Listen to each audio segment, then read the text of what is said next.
d'artisans pour leur métier, des métiers malheureusement souvent menacés comme celui de ferronnier d'art, avec un jeune serrurier passionné par le travail du fer au cœur du pays de l'Ardoise à Trélazé dans le Maine-et-Loire. Reportage de Thierry Cabane et Bruno Grégoire.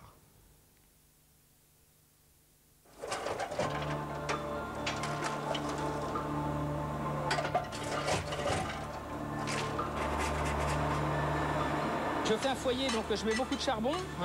Alors ça fume un peu au démarrage, parce que le charbon est frais, mais il est important de faire un beau feu, une belle voûte qui va concentrer la chaleur sur le milieu. C'est à ça qu'on reconnaît un bon forgeron. Il doit toujours avoir un feu bien entretenu. Malgré sa jeunesse, 33 ans, Yvonique Lamiraud s'est découvert une passion pour un très vieux métier, la ferronnerie.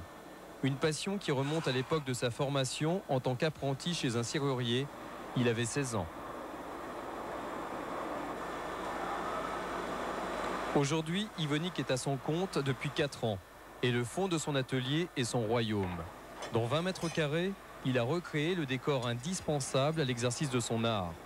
Une forge qu'il sait lui-même fabriquer, une vieille enclume de 150 kg achetée chez un vieux forgeron de Vendée. C'est ici qu'Yvonique, habillé de son indispensable tablier de cuir et muni de son inséparable marteau, perpétue avec un immense bonheur les gestes ancestraux des serruriers ferronniers. C'est un travail, on fait corps avec la matière, quoi. Il faut être passionné déjà. L'homme a toujours, depuis la nuit des temps, travaillé le fer.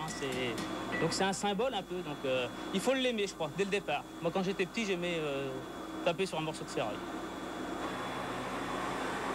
Chauffé dans la forge à plus de 800 degrés, le fer est ensuite travaillé. Yvonique, l'artisan, se transforme en artiste.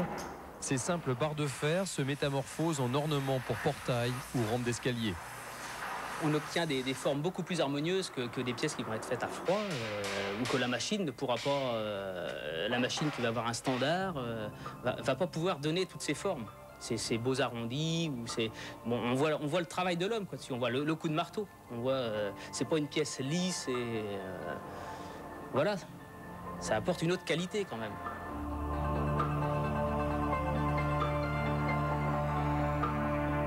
Et cet art, Yvonique a bien l'intention de l'exercer jusqu'à la fin de ses jours, en espérant surtout pouvoir le transmettre, afin que ce travail du fer ne disparaisse pas à tout jamais de nos traditions.